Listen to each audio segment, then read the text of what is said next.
Good morning, dear students. This is the fifth worksheet of your class 5 maths chapter 1.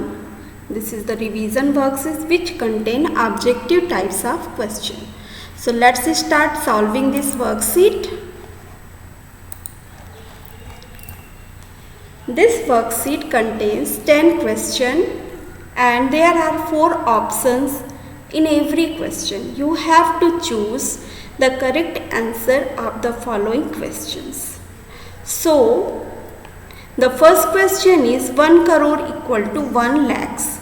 So, students, I have told you in previous classes, there are 7 zeros after 1 in 1 crore and there are 5 zeros after 1 in 1 lakhs. So, if we cut 5 zero, अगर हम 1 करोड़ में से 5 zero cut कर देते हैं तो हमें ये पता चल जाएगा कि 1 लैक्स में कितने 1 लैक्स में 5 जीरो होते हैं तो हमें ये मालूम पड़ जाएगा कि 1 लाख में कितने 1 करोड़ में कितने लैक्स होते हैं। तो 1 करोड़ में कितने लैक्स होते हैं, देखिए हमने 5 जीरो कट कर दिए तो 100 बचा। That means the correct answer is 100. The next question is, if 1 kg of sardines costs 40 rupees, then the cost of half kg is 1 kg का कास्ट अगर 40 है तो हाफ क्या होगा। 40 का हाफ निकालने के लिए आप 40 में 2 का डिवाइड कर दीजिए। तो 40 में अगर आप 2 का डिवाइड करते हैं तो कैसे करेंगे, देखिए 2 2 जा 4 और 2 0 जा 0, कितना आ जाएगा 20. So the correct answer is B, 20 आ जाएगा। आप इसे लिख सकते हैं रुपीज़, ऑप्शन में यहाँ पे रुपीज़ भी होना चाहिए, rupees 20. And the next question is the number for 1 crore is express as. अभी आपको बताया कि 1 करोड़ में कितने जीरो होते हैं। So there are 7 zeros in after 1 in 1 crore. तो देख लेते हैं कि इसमें 7 जीरो हैं। तो ये वाले देखिए इसमें तो 6 हैं, ये 1 2 3 4 5 6 7 इस पे हैं। So this is the correct answer. The next one is the number of zeros इन 1 लाख. 1 लाख में कितने जीरो होते हैं। सो 1 लाख ऑप्शन क्या है 5 4 3 6. सो the correct answer is 5. The next question is, if the speed of boat is 25 km per hour, then the boat goes dash kilometer in 3 hours. 1 our में अगर जा रहा है 25 तो 3 आवर्स में कितना जाएगा। उसके लिए आपको 25 में 3 का मल्टीप्लाई करना पड़ेगा। 25 मल्टीप्लाइड बाय 3, तो इसे करेंगे आप तो 3 5 जा कितना होगा, देखिए 3 5 जा आपका हो जाएगा 15, 15 का 5 आपका ये 1 क्या हो जाएगा, यहाँ पे 1 आपका कैरी चला जाएगा और 3 2 जा 6 और 1 कितना हो जाएगा 6 और 1 हो जाएगा 7. तो ये हो जाएगा आपका 71 kilometre. So D is the correct answer.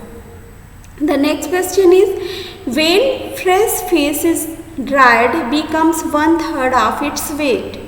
अगर फ्रेश फिश को ड्राई किया जाता है तो ये अपने वेट का 1/3 हो जाता है. And if we dry 6 kg fresh fish to get 10 kg of dried fish. तो हमें 6 kg फ्रेश फिश को कितने kg ड्राइड फिश पाने के लिए ड्राई करना पड़ेगा। तो 6 का आप 1/3 आप निकाल लीजिए। तो 6 का 1/3 निकालने के लिए क्या करेंगे, 6 में आप 1/3 का मल्टीप्लाई कर देंगे। ये मैंने पार्ट्स अपने फ्रैक्शन वाले वीडियो में बहुत अच्छी तरह से बताया है कि किसी भी नंबर का पार्ट निकालने के लिए कैसे निकालते हैं। तो उसमें उसका मल्टीप्लाई कर देते हैं। अब 3 से हम 6 को डिवाइड करेंगे तो 3 2 जा 6. So C is the correct answer, 2 kg आ जाएगा. The next question is, a log boat travels about 4 kilometre in 1 hour. It will take dash hours to go a distance of 10 kilometre. अब एक log boat है जो 1 our में 4 kilometre travel करता है, तो 10 किलोमीटर ट्रैवल करने के लिए इसको कितना टाइम लगेगा। तो हम इसको इस तरह से सॉल्व कर लेते हैं। 1 आवर, ठीक है ना। तो 4 किलोमीटर की डिस्टेंस ये ट्रैवल कर रही है, कितने टाइम में? 1 आवर में। तो ऐसे हम रफ सॉल्व कर रहे हैं, इसलिए हमने इसको वैसा नहीं लिख रहा जैसा कि लिखा जाता है। इसको हमने ऐसे लिखा है, वैसे 4 किलोमीटर 1 आवर के इक्वल होता नहीं है, ये आप ध्यान रखिएगा, ठीक है ना।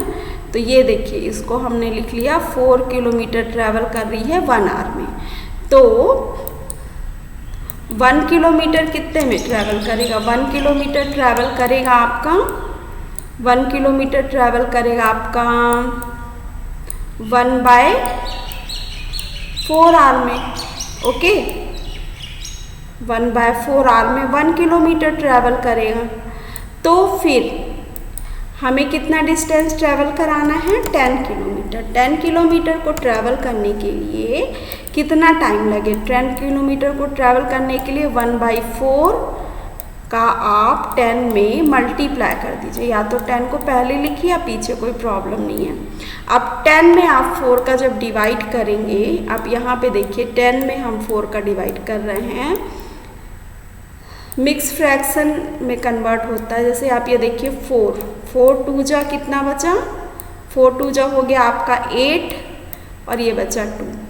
तो 2 तो कम्प्लीटली हो गया, मतलब 2 आवर्स हो गया आपका। ये कितना हो गया आपका?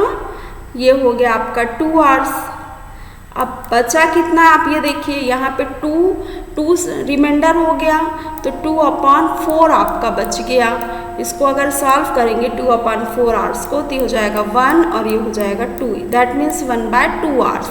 और 1/2 आवर्स क्या होता है? 30 मिनट्स होता है। इसको मैंने सॉल्व कराया हुआ है इस क्वेश्चन को, तो आप उसे भी देख लीजिएगा अच्छी तरह से, तो आपको ये बहुत अच्छे से समझ में आ जाएगा।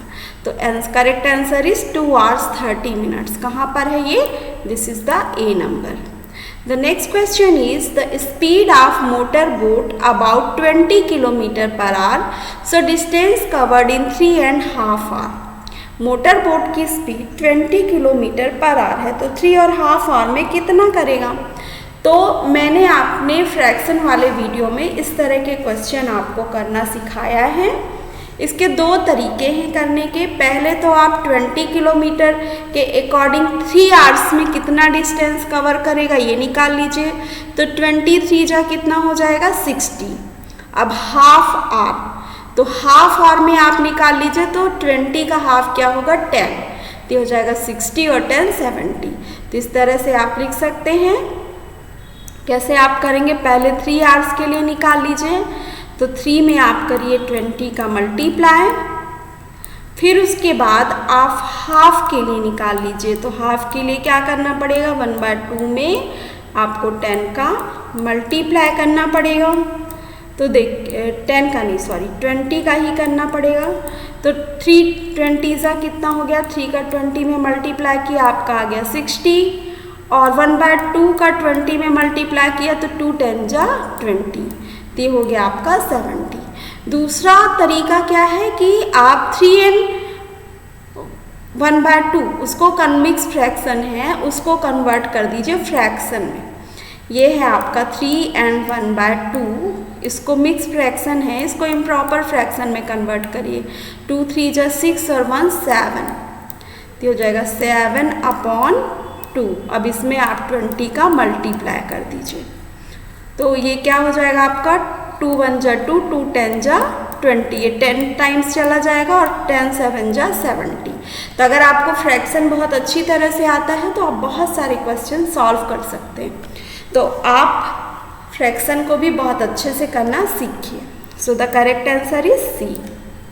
The next question is Gracie took a loan of ₹4,000 to buy a net. She paid back ₹345 every month for 1 year. So money she paid back to the bank was। अब ग्रेसी नेट खरीदने के लिए 4,000 का लोन लेती है और 1 year के लिए वह ₹345 हर मंथ बैंक को रिटर्न करती है। तो आप ग्रेसी ने बैंक को कितना पे किया ये निकालना है। तो देखो 1 ईयर में कितने मंथ्स होते हैं ये पहले हमको ये देख लेना पड़े। भले ही ऑब्जेक्टिव टाइप क्वेश्चन है, पर स्टूडेंट अगर आपको सॉल्व करते नहीं आता है तो आपको मार्क्स नहीं मिलेंगे, क्योंकि आपको क्वेश्चन को सॉल्व करके करेक्ट आंसर पर टिक करना है। 1 ईयर इक्वल टू क्या हो जाएगा आपका, 1 ईयर इक्वल टू होता है 12 मंथ्स। ओके,